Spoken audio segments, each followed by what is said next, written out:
Hey friends, in this video I wanted to discuss the Trade Please campaign, an event that took place in Japan for the first time way back in 1998.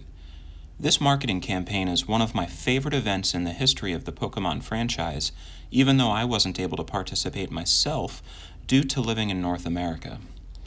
This campaign produced some of my favorite promotional cards of all time, and it was so popular that they brought the promotion back for a second incarnation in 2016 to celebrate Pokemon's 20th anniversary.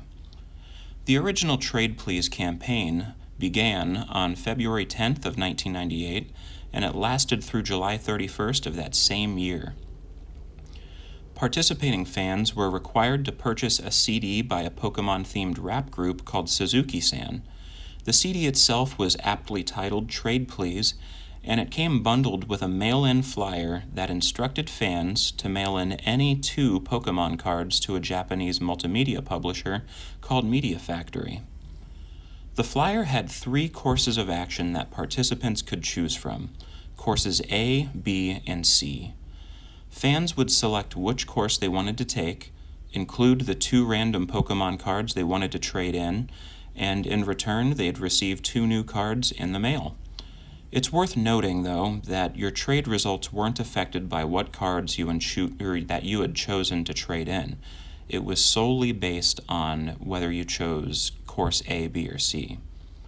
Course A was a Charizard, B a Blastoise, and course C a Venusaur. These 3 cards remain popular amongst collectors today, and you may very well be familiar with them despite not knowing their origin. They're often referred to as CD promos, which can be slightly misleading, I think, as that sort of suggests that they might have come bundled with the CD itself, but as we've just spoken about, that wasn't the case. There's a couple more steps involved.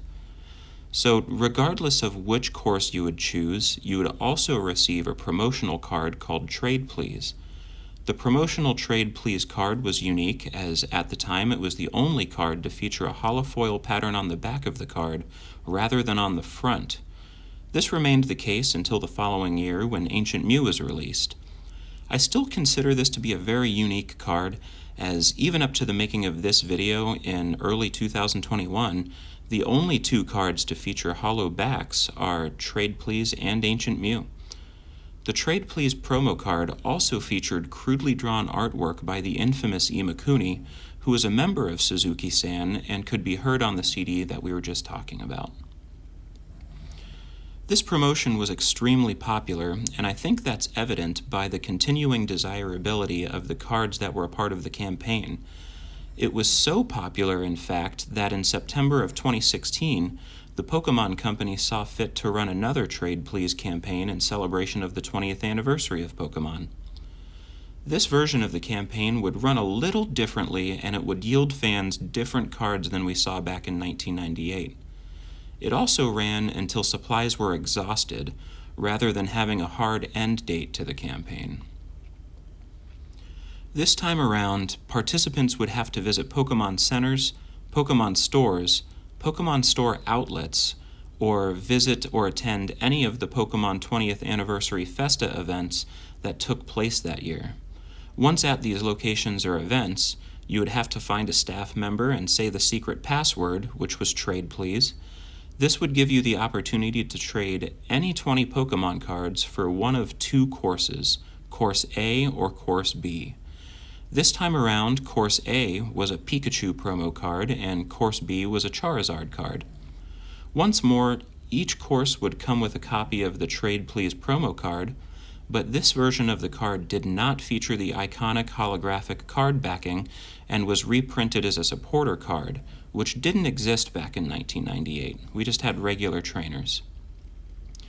Only 1 trade could be completed per day, though I'm sure this was undermined by collectors who could just simply visit another location and complete their trades that way. If you're wondering what the translations of the Trade Please promos are, I've got you covered.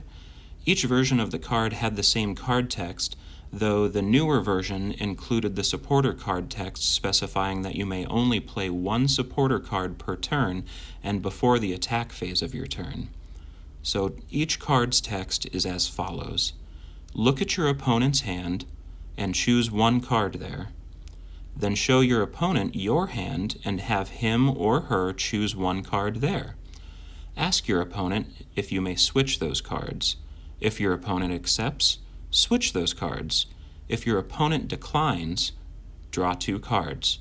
You can't play this card if you have no cards in your hand other than this card, or if your opponent has no cards in his or her hand. As mentioned earlier, the older version of this card featured a holographic backing, while the newer version did not. The original version of this card was also released as an unnumbered promo, while the reprinted 2016 edition was released as part of the XY era of promotional cards. The reprinted version also featured the Black Star promo logo, while the original featured a yellow Pikachu tail in place of its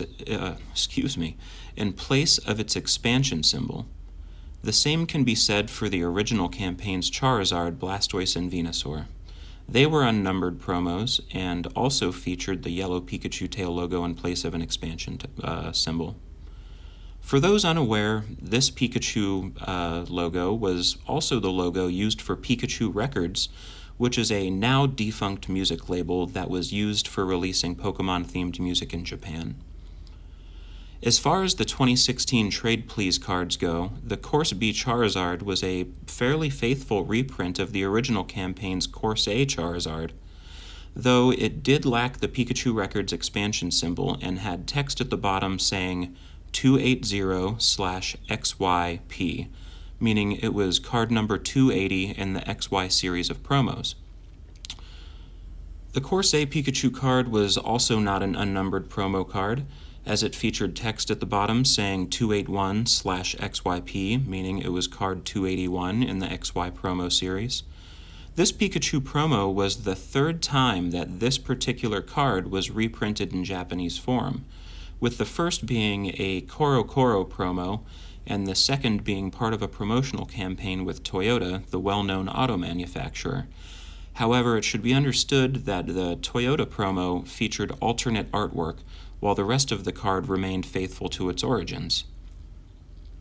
I think that about covers what I wanted to tell you all regarding these amazing promotions. These 2 campaigns have always been something that I've held a personal interest in and passion over, and I hope by sharing them with you, you've learned something and perhaps become more passionate about Pokemon card history or vintage Pokemon cards as a whole. I know that's definitely my favorite and most nostalgic era of cards ever. Anything that came out before the year 2000 or just after the year 2000 has a really special place in my heart. But as always, thank you for being here. Your support means a great deal to me, really. I've been Cool Trainer Rob. Hopefully someday we may see this event reprised for a 3rd time. And I'll see you next time in the next video.